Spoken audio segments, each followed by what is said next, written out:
I don't know if I should even be writing this.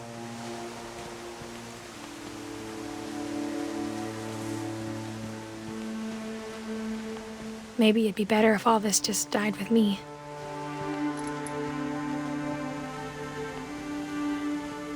But I thought you should know about your family.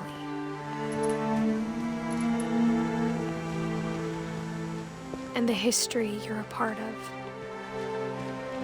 Though to be honest, I feel as lost as you probably do right now.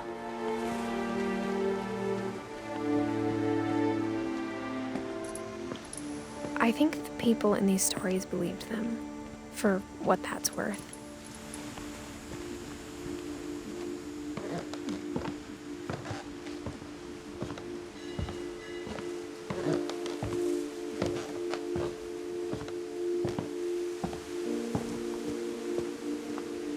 And when you look at the house, that history of imagination and stubbornness and madness, any of it seems possible.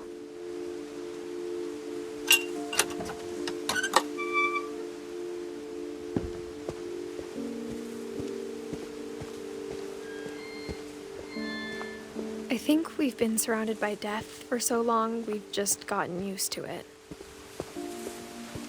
What kind of family finishes building a cemetery before starting the house?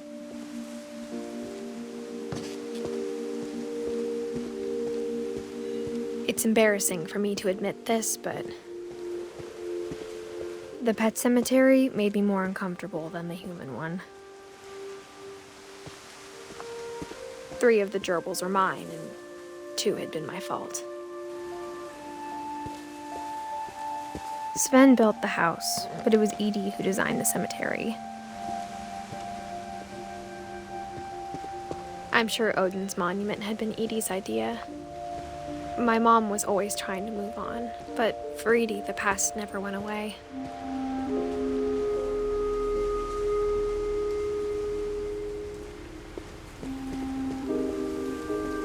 She could see it poking out of the water at low tide.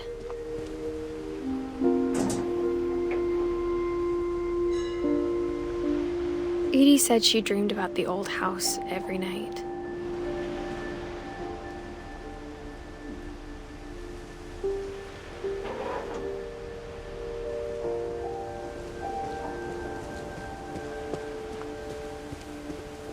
Edie's side was always easier for me to understand. But the older I get, the more I can see where my mom was coming from. Her dad had been pretty strict, but it wasn't enough to save her brothers. She was just trying to do better.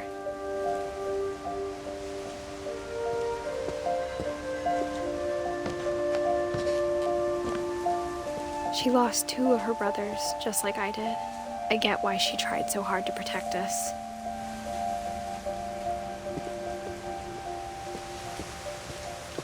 There's so many things I wish I could ask my mom now. Part of me thinks this is what she wanted all along. For me to come back someday and find everything out for myself.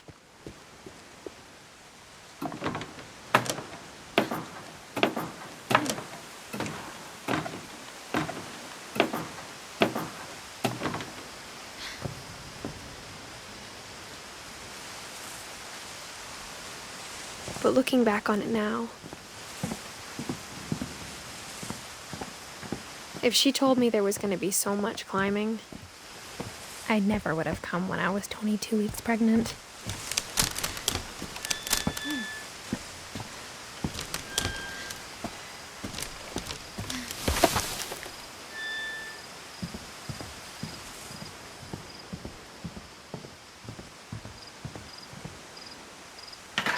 I never met Grandpa Sam, but I think he and my mom had a lot in common.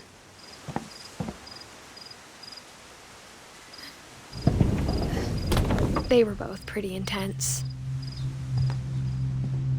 Instead of hiding from death, Sam seemed to go out of his way to meet it.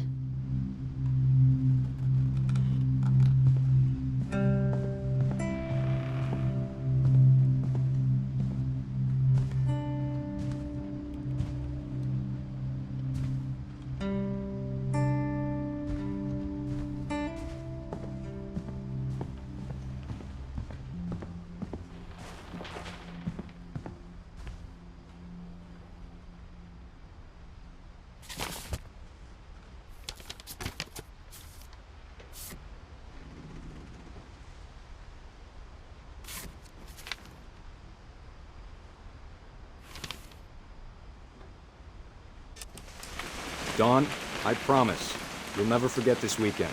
Yes, sir. These memories are gonna last a lifetime. Hmm? Perfect. Am I gonna have to shoot anything? It's gonna rain the whole weekend, isn't it? I will never forget this weekend, Dad. That's the spirit.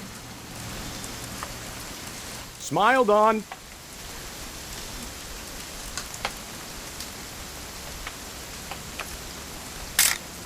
Okay, got it. I'm gonna take some pictures, okay? Just be careful. The camera's older than you are.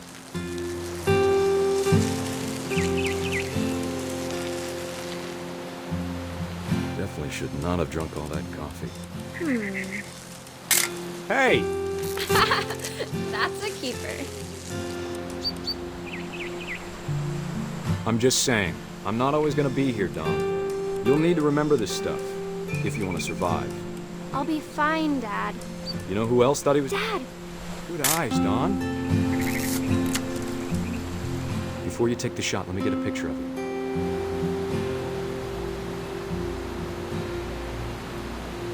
Dad, I... Just breathe.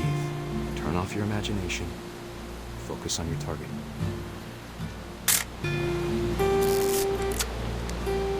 Let me get behind you. Do I have to do this? Dawn, you don't have to do anything. But if you want to survive, you'll need to be strong. Great shot, Dawn!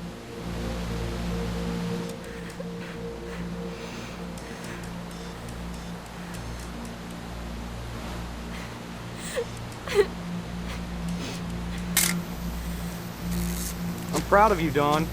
Always remember that, okay?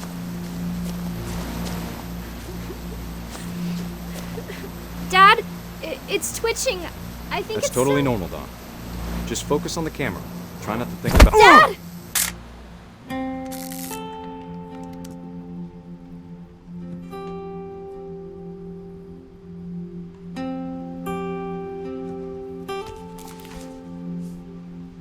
Of all these stories, that's the one I wish most that my mom had told me.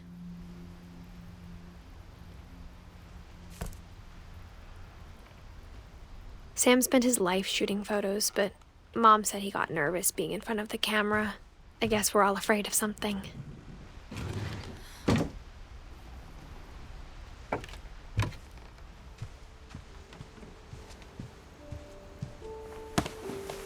After Sam died, my mom and Edie got really close. They'd both lost a lot.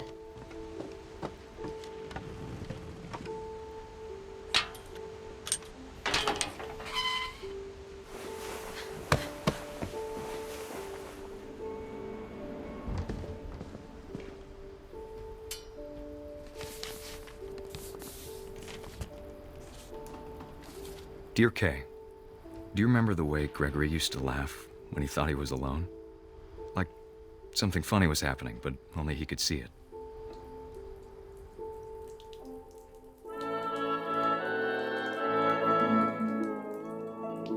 I think he saw things the rest of us don't.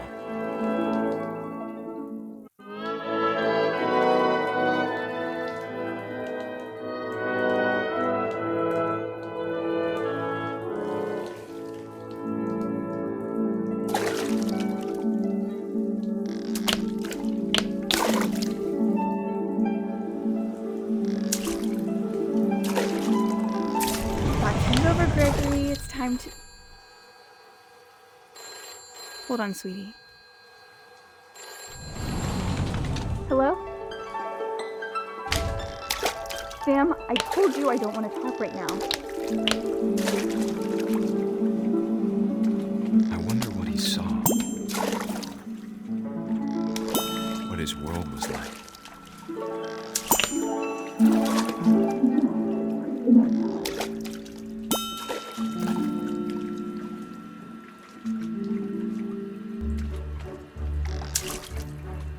He reminded me so much of Calvin. Lost in his imagination. Whatever it was, he saw.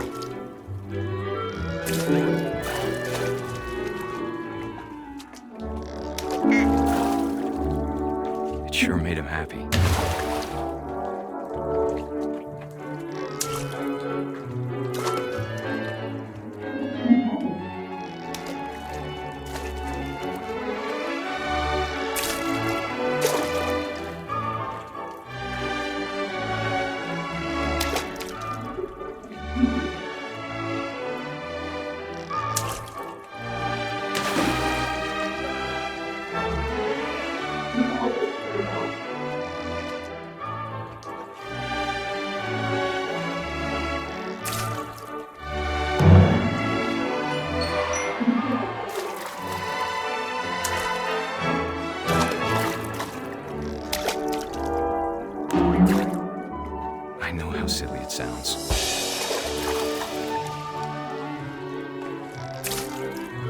But I worried about a baby being too happy.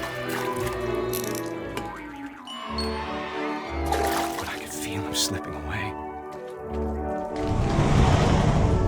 Sorry about that, Gregory. I know you did everything you could. Maybe if I hadn't called that night. Damn it. Hold on, I don't want Gregory to hear this. I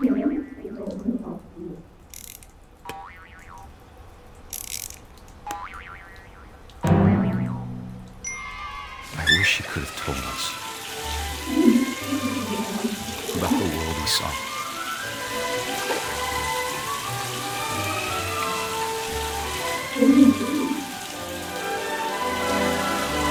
There's so much I don't understand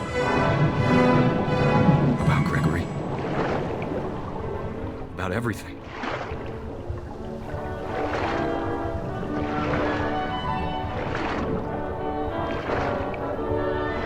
But I know what happened wasn't your fault.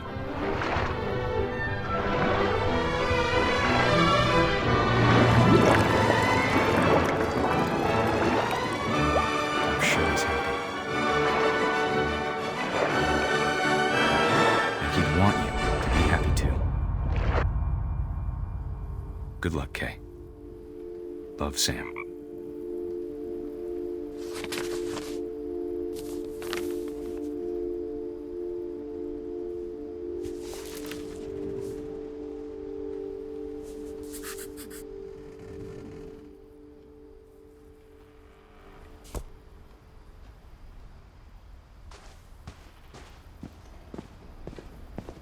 I can't imagine my mom ever writing poetry, and yet... A poem for Gus, who always said the wedding was a bad idea. Our father never hit us kids, at least not very hard, before the day my brother said with teenage disregard that he'd be dead before he'd see a wedding in our yard.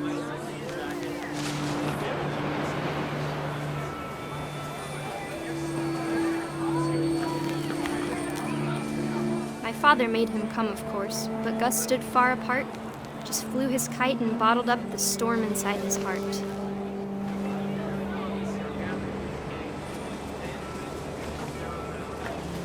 I tried to talk him out of it, but though he'd never met me. We don't need a stepmom, were the words that I now pronounce you husband and wife. You may kiss the bride.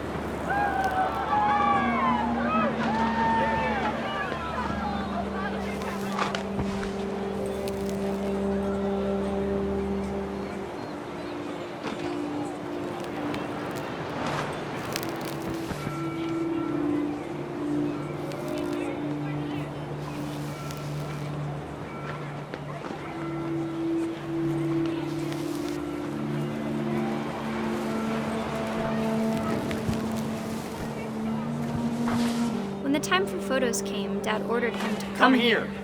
But Gus declined and as a sign held up his middle finger.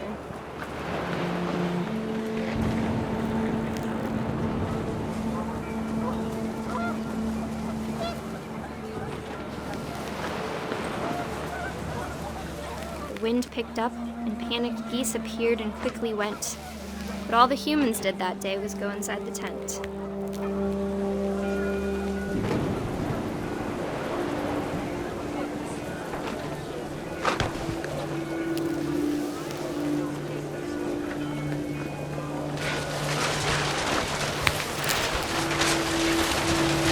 The rain came down in buckets then, but no one seemed afraid that nature might destroy the tent our dad had crudely made.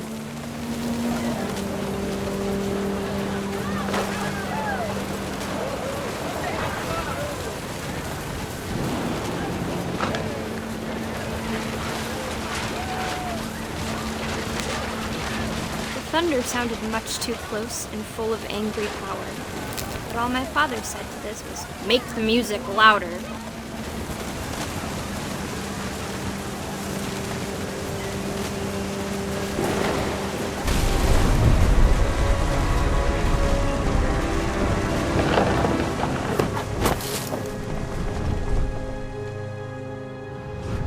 I wish that I could truly say I thought about you on that day. Out there on the beach alone, just you, the wind, the sea, and foam. But I didn't, until we found you.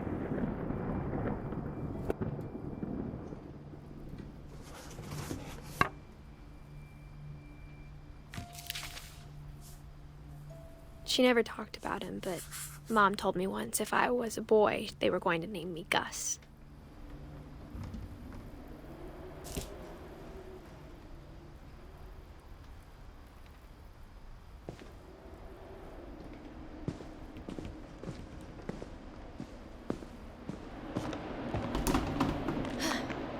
My mom moved up to the loft after her brothers died. At the time, it was as far away as she could get.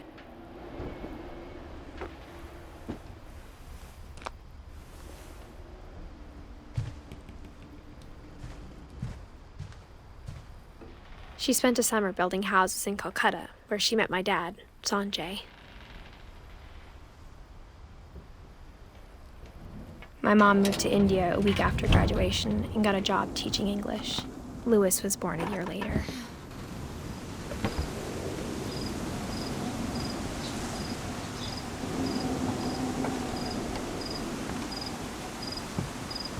When my dad died, I don't think Mom knew where else to go. I'm sure Edie was happy to have her back.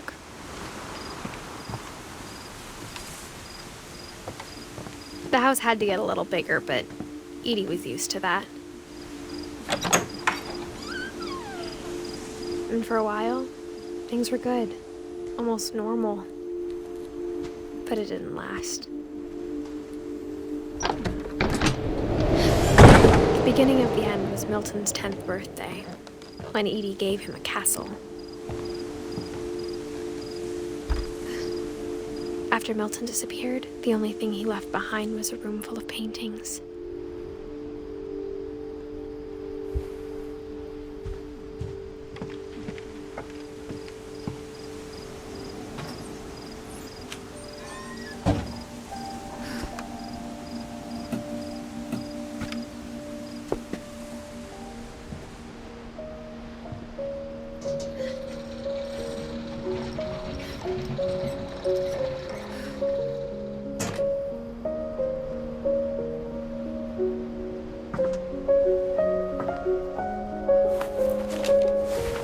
Milton Finch in The Magic Paintbrush.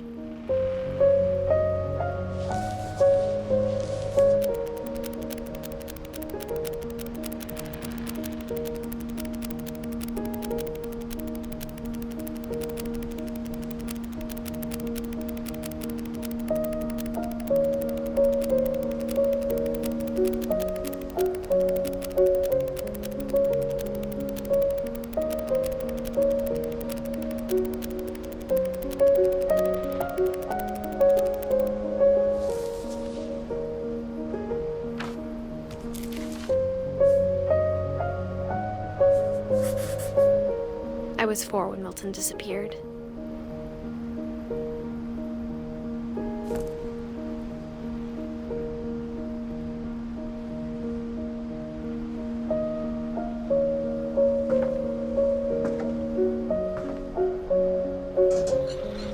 Mom spent months searching for my brother.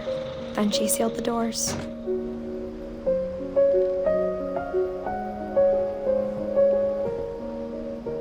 Whatever Milton had found in the house, Mom didn't want it getting out.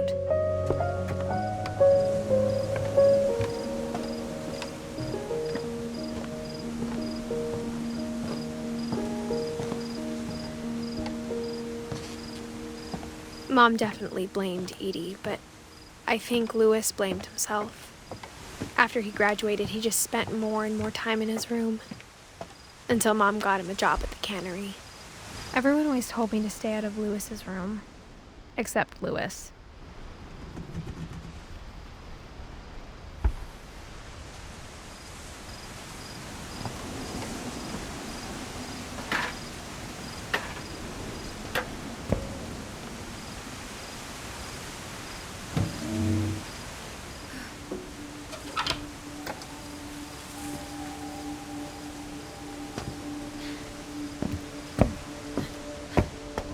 Lewis's room smelled very, very familiar. Lewis and I spent a lot of time playing games together, but he was surprisingly bad at them. He died a lot.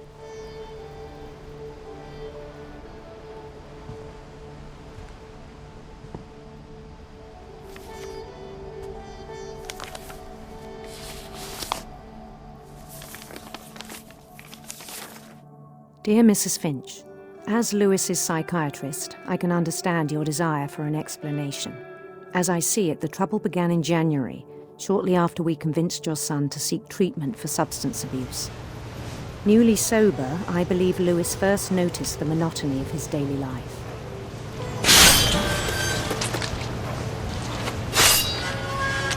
He kept working at the cannery, but he withdrew part of himself. In our sessions, I saw the same behavior. His mind began to wander. I asked him to describe it. He said he started small, imagining a labyrinth. He'd feel his way about. Then something moved. Bats. And toads.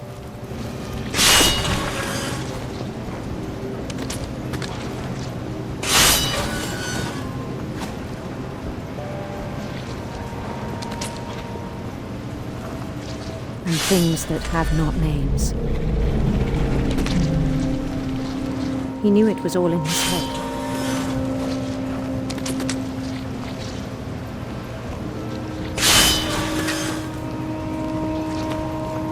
But he took it very seriously. I had hoped he'd find himself.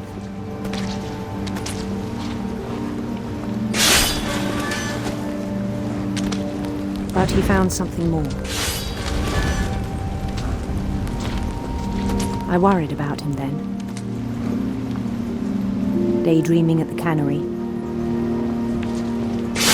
I spoke with his boss.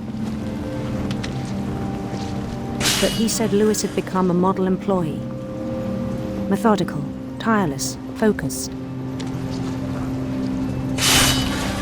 Like a whole new Lewis. So I let him go on.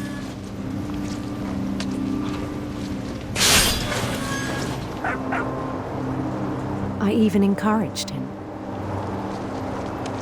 It seemed very promising at first.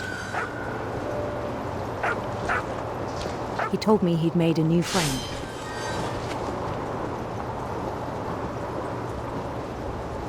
On the edge of a city he named Lewis-topia.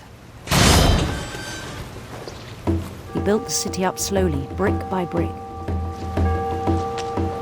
Then he made musicians.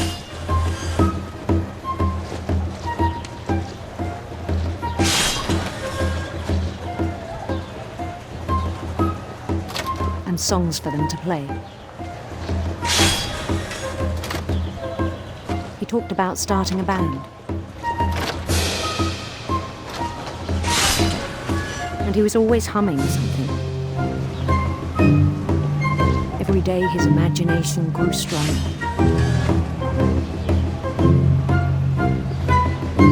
He no longer spoke at the cannery. But his chopping was as reliable as ever. Then one day it struck him that all the cheering crowds, even the stones under his feet, were all in his imagination. So he could do whatever he wished.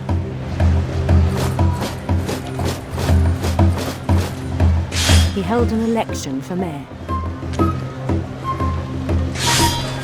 And he won.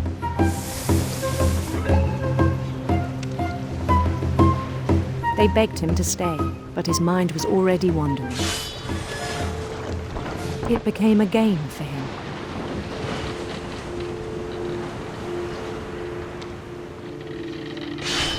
He'd conquer a city, then immediately push on. New Louisville. St. Louis. He started drifting away from our reality.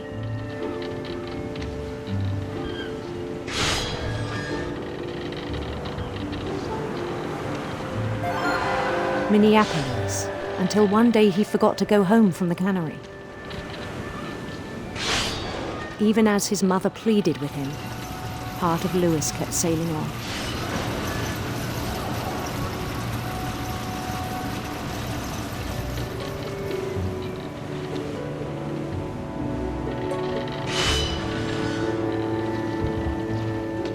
In Lewisburg, he heard rumors of a handsome queen.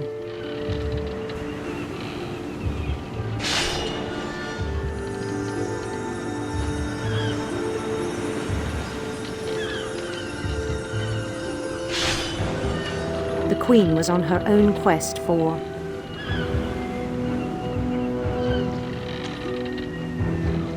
radiant rainbows.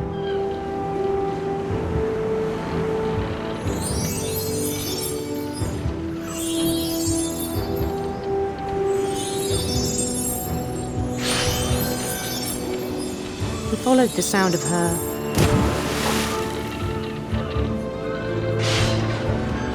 silver harp.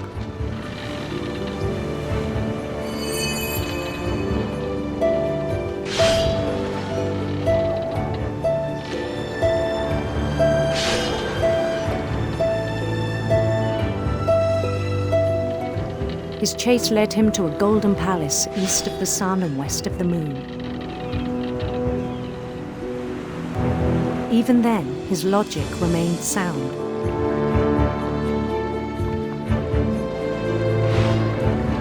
He knew the world was all in his imagination.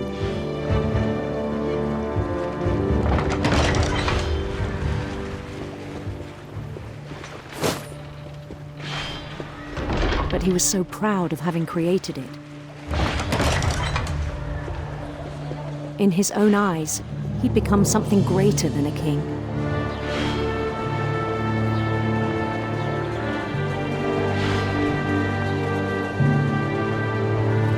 For someone who'd never known success in the real world, I think it was overwhelming. And then it struck him that the real Lewis was not the one chopping salmon, but the one climbing the steps of a golden palace.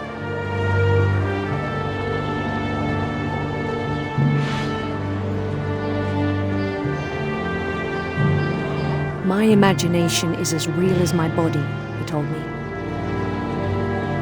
It was hard to argue with him.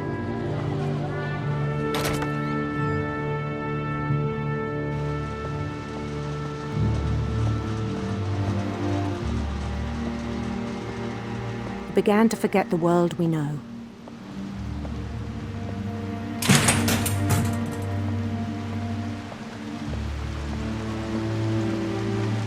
I think it pained him to remember Lewis, the cannery worker.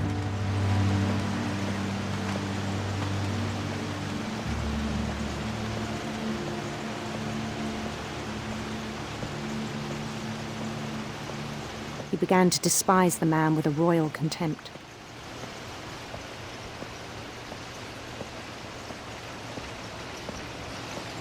I still thought I could save him. Even after he said he was being crowned king over all the lands of wonder. The palace would be packed with his companions.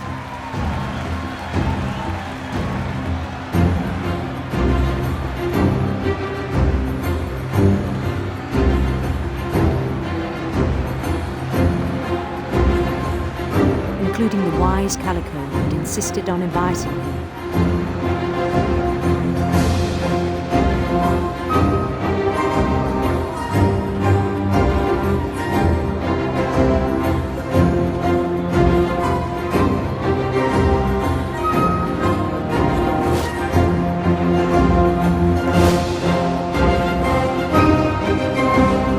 His queen waited, holding his crown.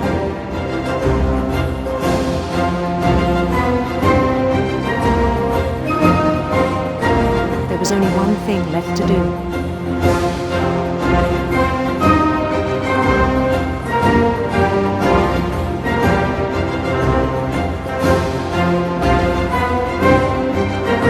Bend down his head.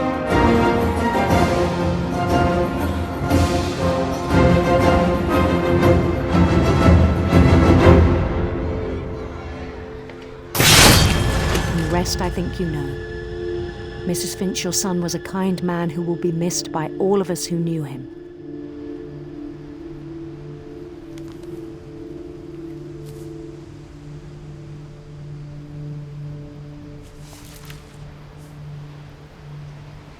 My brother was really cool. I wish you could have met him.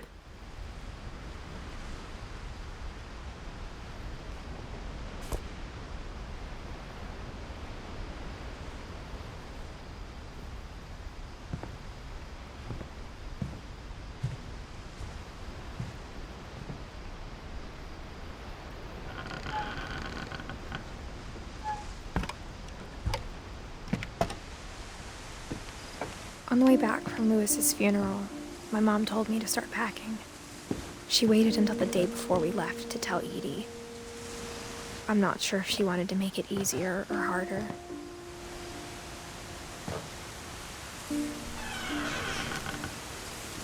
I wish we'd stayed. But I understand why we left.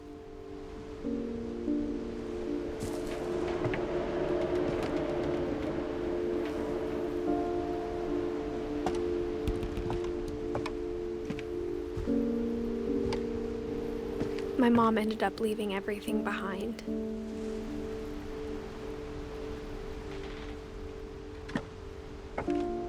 What happened that night had been coming for a long time. Maybe it should have come sooner.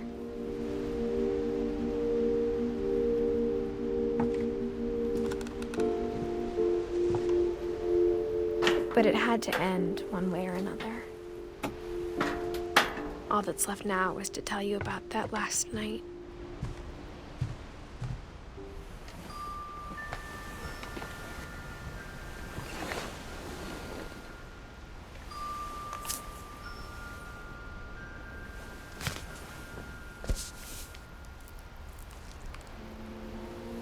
That whole last day, Edie just watched us pack and didn't say a word. Until supper, when she raised her glass and said, "To our final night together, and all our final nights apart." Grandma, you know what I said about alcohol. Some of your medications are very Edith, specific. I left a present for you in the hallway. Why don't you go open it? The grown-ups have to argue now. I'm sorry, you're right. We're all leaving tomorrow. Let's just enjoy our last... I'm not leaving. Edith, you're excused.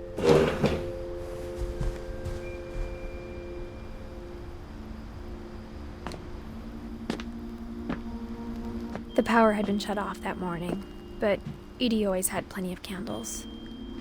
When my mom sealed the library, I don't think she knew about the other entrance. Or that Edie had a key to it.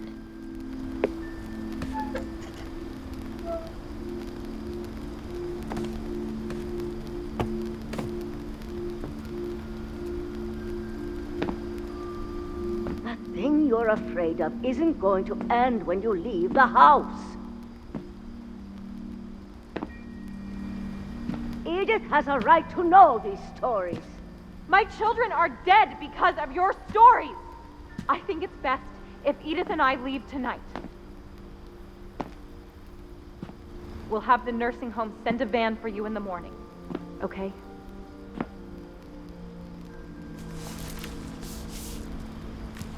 Dear Edith, there's so many stories I wish I could tell you, but there's only time for one. This is about what happened on the night you were born. That night, the tide went way, way out. It was the first and last time I ever saw the old house aground. There'd been an earthquake out in the middle of the ocean. They called it the lowest tide in 1,000 years. God, it smelled awful. You know, I've seen that house every day of my life.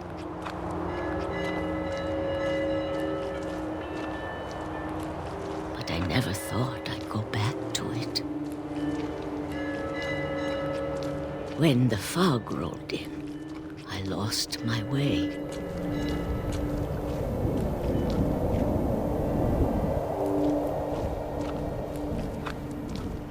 I got turned around.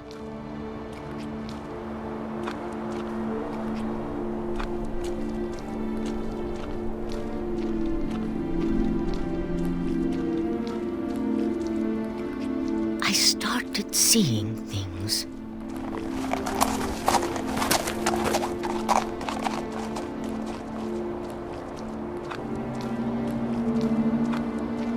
Things I'd forgotten had ever existed.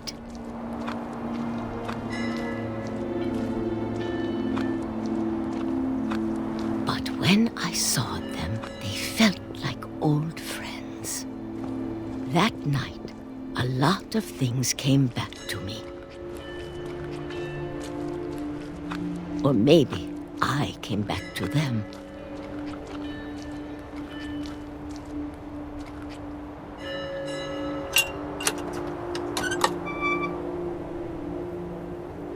Things I can't explain, but that I need you to try and... Edith, what are you doing in here? It's mine. Edith! Mom, you're gonna rip it. Let go! I kicked and screamed, but Mom dragged me to the car.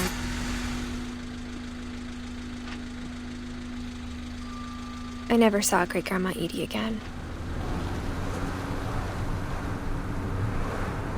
The next morning, the band came to pick her up, but she was already gone. After that, we moved around a lot.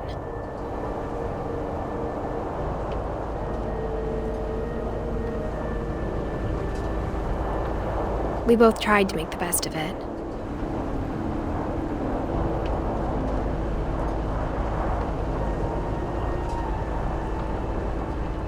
A few years went by.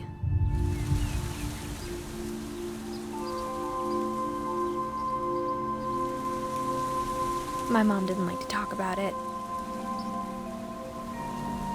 but she started getting sick a lot.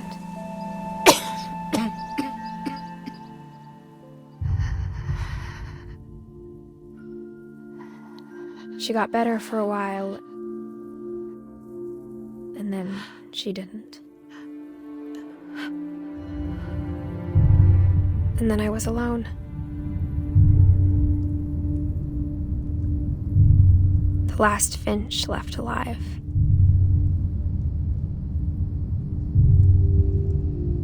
Until I found out about you. I'm still not sure what to tell you about all this. If we lived forever, maybe we'd have time to understand things. But as it is, I think the best we can do is try to open our eyes. And appreciate how strange and brief all of this is.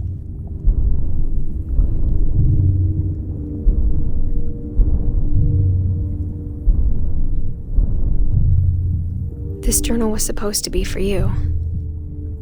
But now I hope you'll never see it. I just want to meet you. And tell you all these stories myself. But I guess if you're reading this now, things didn't work out that way.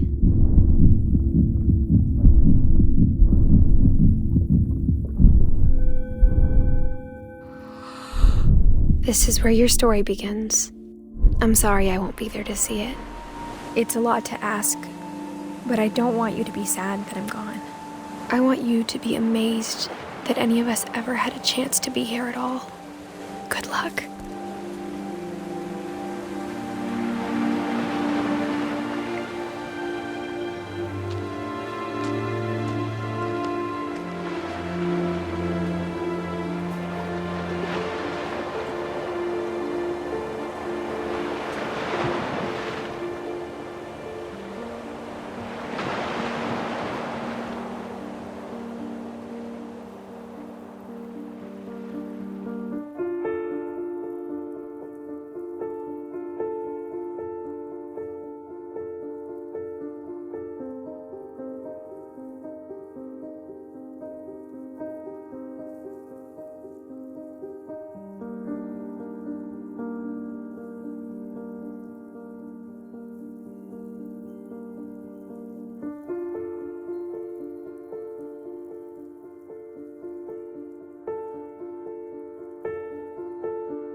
December 13th, 1947. Dear Diary, I'll be gone soon, but I wanted to tell somebody about what's gonna happen. It started when Mom sent me to bed without dinner. I woke up and I was starving, so I looked around for something to eat.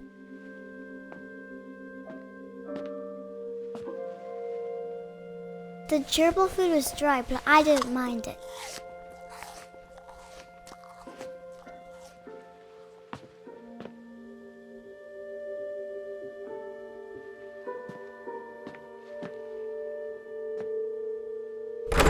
Mom, can I come out now? Sweetheart, it's late. Go to sleep.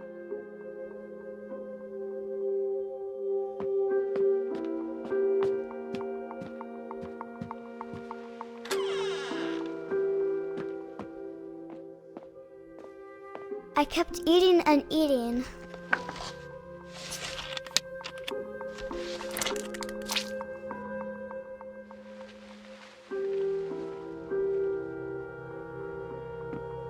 I ate a lot of things that night.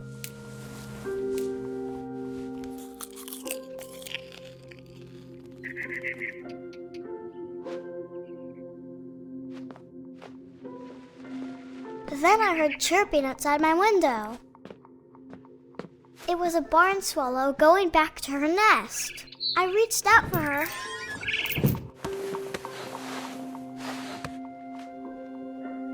And suddenly, I was a cat.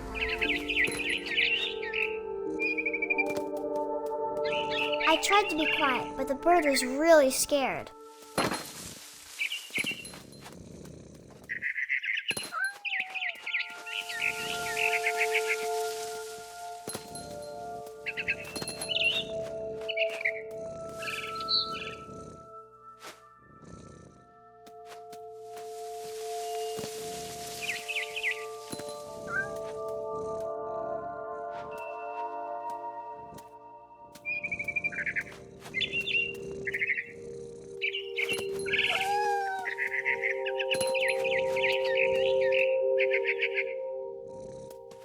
I jumped and I almost got her.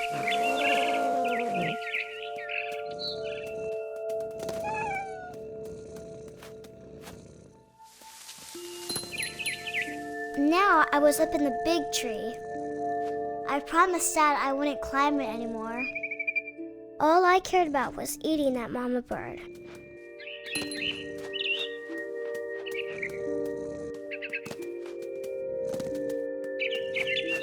I gobbled her up. And suddenly, I was an owl. First, all I heard was the wind. Then I heard little teeth nibbling in the grass.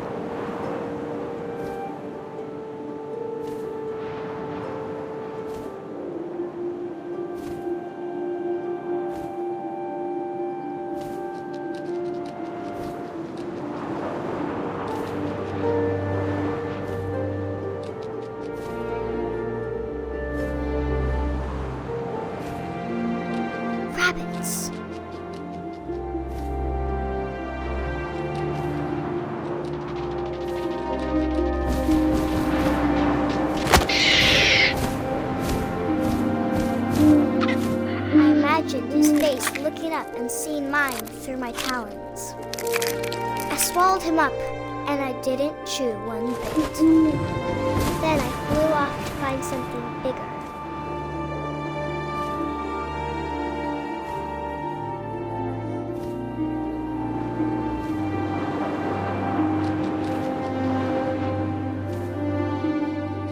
A mama rabbit.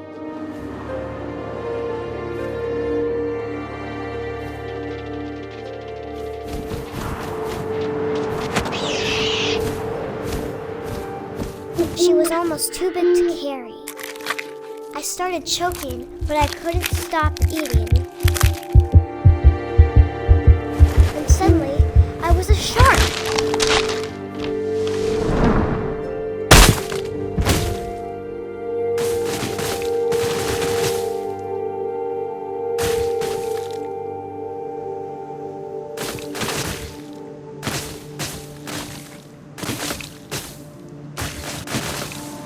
I rolled off a cliff and into the ocean. Now, I was hungrier than ever.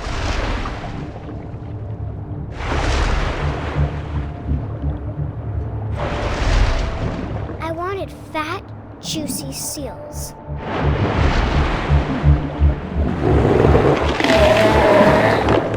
I tore off her flipper, and it tasted really good.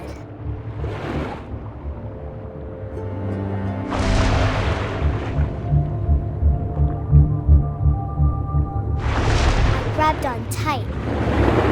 When I was so hungry, I jumped out of the water. When I opened my eyes, everything had changed.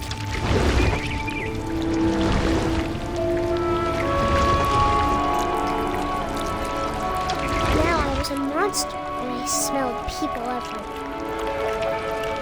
It came about a midnight clear, that glorious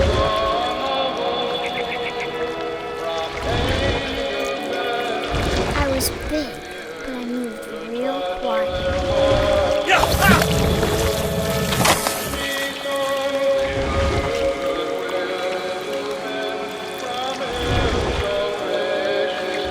I wanted to stop, but also I didn't.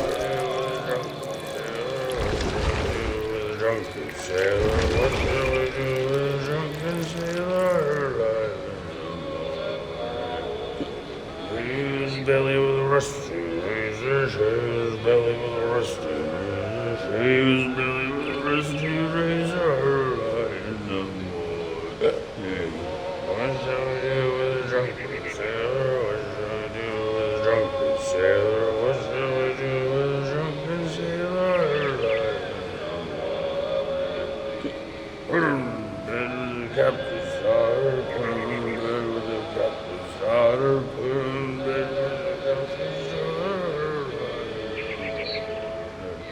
what shall we do with a drunken sailor? What shall we do with a drunken sailor? What shall we do with a drunken sailor?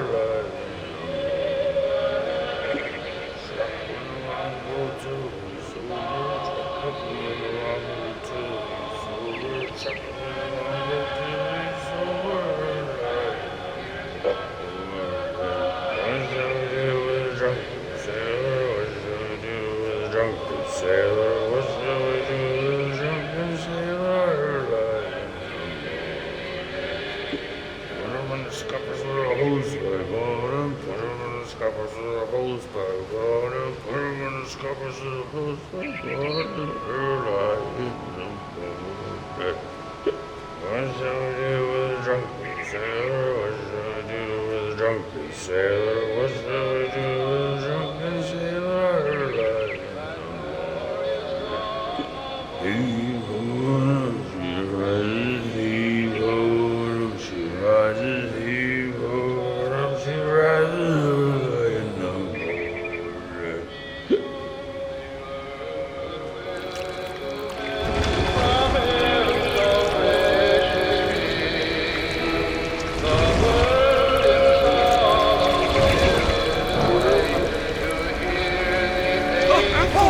Passenger, I was still hungry. And across the water, I smelled something new.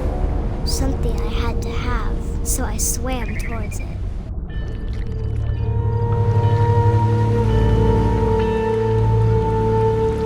slithered onto the sand, and the good smell went into an old pipe.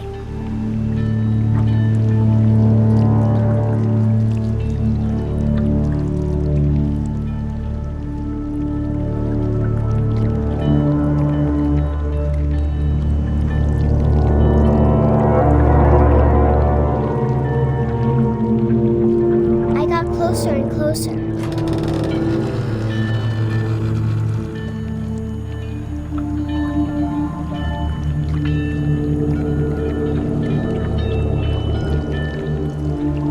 All of my stomach started growling.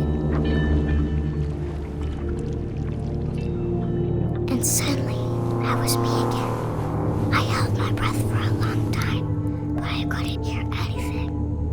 I think it's waiting for me to fall asleep. But it's not going to wait much longer. It needs to feed, and we both know I will be delicious.